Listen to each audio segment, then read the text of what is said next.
കഴിഞ്ഞ ദിവസമായിരുന്നു ദേശീയ മനുഷ്യാവകാശ കമ്മീഷൻ അധ്യക്ഷനെയും അംഗങ്ങളെയും തെരഞ്ഞെടുത്തത്. ഈ നടപടി അടിസ്ഥാനപരമായി പിഴവുള്ളതാണെന്നും മുൻകൂട്ടി നിശ്ചയിച്ച നടപടിയാണെന്നും ചൂണ്ടിക്കാട്ടിക്കൊണ്ട് പ്രതിപക്ഷ നേതാക്കളായ മല്ലികാർജുൻ ഖാർഗെയും രാഹുൽ ഗാന്ധിയും വിയോജിപ്പ് രേഖപ്പെടുത്തി രംഗത്തേക്ക് വന്നിരിക്കുകയാണ്. ജസ്റ്റിസ് റോഹിൻടൺ ഫാലി നരിമാൻ, ജസ്റ്റിസ് കുറ്റിയിൽ മാത്യു ജോസഫ് എന്നിവരുടെ പേരുകളായിരുന്നു ചെയർപേഴ്സൺ സ്ഥാനത്തേക്ക് ഇവർ നിർദ്ദേശിച്ചത്. എന്നാൽ NHRCയുടെ പുതിയ ചെയർപേഴ്സണായി സുപ്രീം കോടതി മുൻ ജഡ്ജി വി രാമസുബ്രഹ്മണ്യനെ നിയമിക്കുകയായിരുന്നു. ജൂൺ 1 ജസ്റ്റിസ് അരുൺ കുമാർ മിശ്ര കാലാവധി പൂർത്തിയാക്കിയത് മുതൽ NHRC ചെയർപേഴ്സൺ സ്ഥാനം ഒഴിഞ്ഞുകിടക്കുകയായിരുന്നു. NHRC അധ്യക്ഷനെയും അംഗങ്ങളെയും തെരഞ്ഞെടുക്കുന്നതിനുള്ള സെലക്ഷൻ കമ്മിറ്റിയുടെ യോഗം ഡിസംബർ 18 പാർലമെന്റ് ഹൗസിൽ ചേർന്നിരുന്നു. കമ്മിറ്റി സ്വീകരിച്ച തെരഞ്ഞെടുപ്പ് പ്രക്രിയ അടിസ്ഥാനപരമായി പിഴവുള്ളതാണെന്ന് ചൂണ്ടിക്കാട്ടിക്കൊണ്ടായിരുന്നു ഖാർഗെയും രാഹുൽ ഗാന്ധിയും തങ്ങളുടെ വിയോജിപ്പ് രേഖപ്പെടുത്തിക്കൊണ്ട് രംഗത്തേക്ക് വന്നത്. ഇത്തരം കാര്യങ്ങളിൽ അത്യന്താപേക്ഷികമായ പരസ്പര കൂടിയാലോചനയുടെയും സമവായത്തിന്റെയും സ്ഥാപിത പാരമ്പര്യത്തെ അവഗണിച്ചുകൊണ്ട് മുൻകൂട്ടി നിശ്ചയിച്ചിട്ടുള്ള ഒരു കാര്യമായിരുന്നു ഇത്. ഈ വിടവാങ്ങൽ സെലക്ഷൻ കമ്മിറ്റിയുടെ വിശ്വാസ്യതയ്ക്ക് നിർണായകമായ നീതിയുടെയും നിഷ്പക്ഷതയുടെയും തത്വങ്ങളെ തുരങ്കം വെക്കുക എന്ന് പറഞ്ഞുകൊണ്ടായിരുന്നു രാഹുൽ ഗാന്ധിയും ഖാർഗെയും വിയോജിപ്പ് പ്രകടിപ്പിച്ചത്. ചർച്ചകൾ പ്രോത്സാഹിപ്പിക്കുന്നതിനും കൂട്ടായ തീരുമാനം ഉറപ്പാക്കുന്നതിനും പകരം യോഗത്തിൽ ഉന്നയിച്ച ന്യായമായ ആശങ്കകളും കാഴ്ചപ്പാടുകളും അവഗണിച്ച് പേരുകൾ അന്തിമമാക്കാൻ കമ്മിറ്റി അതിന്റെ സഖ്യഭൂരിപക്ഷത്തെ ആശ്രയിച്ചു എന്നാണ് ഖാർഗെ ചൂണ്ടിക്കാട്ടിയത്. എല്ലാ പൗരന്മാരുടെയും, പ്രത്യേകിച്ച് സമൂഹത്തിൽ അടിച്ചമർത്തപ്പെട്ട പാർശ്വവൽക്കരിക്കപ്പെട്ട വിഭാഗങ്ങളിൽ നിന്നുമുള്ളവരുടെ മൗലിക അവകാശങ്ങൾ സംരക്ഷിക്കാൻ ചുമതലപ്പെടുത്തിയിരുന്ന സുപ്രധാന നിയമപരമായ സ്ഥാപനമാണ് NHRC. ഈ കൽപ്പന നിറവേറ്റാനുള്ള അതിന്റെ കഴിവ് അതിന്റെ ഘടനയുടെ ഉൾച്ചേരലിനെയും പ്രാതിനിധ്യത്തെയും ആശ്രയിച്ചിരിക്കുന്നു. വിവിധ സമുദായങ്ങൾ, പ്രത്യേകിച്ച് മനുഷ്യാവകാശ ലംഘനങ്ങൾക്ക് ഇരയാകാൻ സാധ്യതയുള്ളവർ അഭിമുഖീകരിക്കുന്ന അതുല്യമായ വെല്ലുവിളികളോട് NHRC സെൻസിറ്റീവായി തുടരുന്നു എന്ന് ഈ നേതൃത്വം ഉറപ്പാക്കുന്നു. ഇതാണ് BJP അധികാരം എന്ന അഹങ്കാരം ഉപയോഗിച്ച് തട്ടിത്തെറിപ്പിച്ചത് എന്നതാണ് ശ്രദ്ധേയം. ജസ്റ്റിസ് റോഹിൻടൺ ഫാലി നരിമാൻ, ജസ്റ്റിസ് കുറ്റിയിൽ മാത്യു ജോസഫ് എന്നിവരുടെ പേരുകൾ ചെയർപേഴ്സൺ സ്ഥാനത്തേക്ക് കോൺഗ്രസ് നിർദ്ദേശിച്ചു. ന്യൂനപക്ഷ പാഴ്സി സമുദായത്തിൽ നിന്നുമുള്ള വിശിഷ്ട നിയമജ്ഞനായ ജസ്റ്റിസ് റോഹിൻടൺ ഫാലി നരിമാൻ ഭൗതികമായ ഒരു ആഴത്തിനും ഭരണഘടനാ മൂല്യങ്ങളോടുള്ള അചഞ്ചലമായ പ്രതിബദ്ധതയും ഉള്ള ആളാണ്.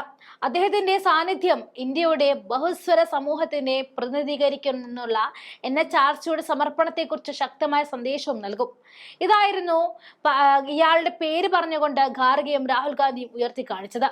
അതുപോലെ തന്നെ ന്യൂനപക്ഷ ക്രിസ്ത്യൻ സമുദായത്തിൽപ്പെട്ട മുൻ സുപ്രീം കോടതി ജഡ്ജിയായ ജസ്റ്റിസ് ജോസഫ് വ്യക്തി സ്വാതന്ത്ര്യത്തിനും പാർശ്വവൽക്കരിക്കപ്പെട്ട വിഭാഗങ്ങളുടെ സംരക്ഷണത്തിനും ഊന്നൽ നൽകുന്ന വിധിന്യായങ്ങൾ സ്ഥിരമായി പുറപ്പെടുവിച്ചിട്ടുണ്ട്. ഈ നിർണായക സ്ഥാനത്തേക്ക് അനുയോജ്യനാണ് എന്നതായിരുന്നു ഖാർഗെയും രാഹുൽ ഗാന്ധിയും പേര് നിർദ്ദേശിച്ചുകൊണ്ട് പറഞ്ഞത്. കൂടാതെ അംഗങ്ങളുടെ സ്ഥാനത്തേക്ക് ഞങ്ങൾ justice S Muralidharan, justice Akil Abdul Hameed Kureshi എന്നിവരുടെ പേരുകളിൽ ശുപാർശ ചെയ്തിരുന്നു. ഇരുവരും മനുഷ്യാവകാശങ്ങൾ ഉയർത്തിപ്പിടിക്കുന്നതിൽ മാതൃകപരമായിട്ടുള്ള റെക്കോർഡുകളും ഉള്ളവരാണ്. എന്നാൽ ഇവരെ എല്ലാവരെയും പിന്തള്ളിക്കൊണ്ടായിരുന്നു BJP അവർക്കിഷ്ടമുള്ളവരെ ഉൾപ്പെടുത്തിയത്. NHRCയുടെ ഫലപ്രാപ്തിക്കും വൈവിധ്യത്തോടുമുള്ള പ്രതിബദ്ധതയ്ക്കും സംഭാവന നൽകുമെന്നും വിയോജനക്കുറിപ്പിൽ രാഹുൽ ഗാന്ധി എടുത്തു പറഞ്ഞിരുന്നു. സമൂഹത്തിലെ എല്ലാ വിഭാഗങ്ങളെയും ജീവിതാനുഭവങ്ങളോട് സംവേദനക്ഷമതയുള്ള ഉൾക്കൊള്ളുന്ന കാഴ്ചപ്പാടോടുകൂടിയാണ് NHRC പ്രവർത്തിക്കുന്നതെന്ന് ഈ സന്തുലിത അവസ്ഥ ഉറപ്പാക്കണം. ഈ നിർണായക തത്വം അവഗണിക്കുന്നതിലൂടെ ഈ ബഹുമാനപ്പെട്ട സ്ഥാപനത്തിലുള്ള പൊതുവിശ്വാസം ഈ കമ്മിറ്റി ഇല്ലാതാക്കും എന്നുകൂടി പറഞ്ഞുകൊണ്ടാണ് രാഹുൽ ഗാന്ധി ഈ വിയോജനക്കുറിപ്പ് അവസാനിപ്പിച്ചത്. കൂടാതെ ഈ പരിഗണനകളോട് ഇന്നത്തെ യോഗത്തിൽ ഭൂരിപക്ഷം സെലക്ഷൻ കമ്മിറ്റിയും സ്വീകരിച്ച നിരാകരണമായ സമീപനം അങ്ങേയറ്റം ഖേദകരമാണെന്ന് കൂടി തന്റെ കുറിപ്പിൽ രാഹുൽ ഗാന്ധി കുറിക്കുന്നുണ്ട്. NHRCയുടെ വിശ്വാസ്യതയും ഫലപ്രാപ്തിയും ഇന്ത്യയുടെ ഭരണഘടനാ ധാർമ്മികതയെ നിർവചിക്കുന്ന വൈവിധ്യവും ഉൾക്കൊള്ളാനുള്ള അതിന്റെ കഴിവിനെ ആശ്രയിക്കുന്നു എന്ന് പറഞ്ഞുകൊണ്ട് രാഹുൽ ഗാന്ധി തന്റെ വിയോജിപ്പ് ഒന്നുകൂടി പ്രകടിപ്പിക്കുകയാണ്.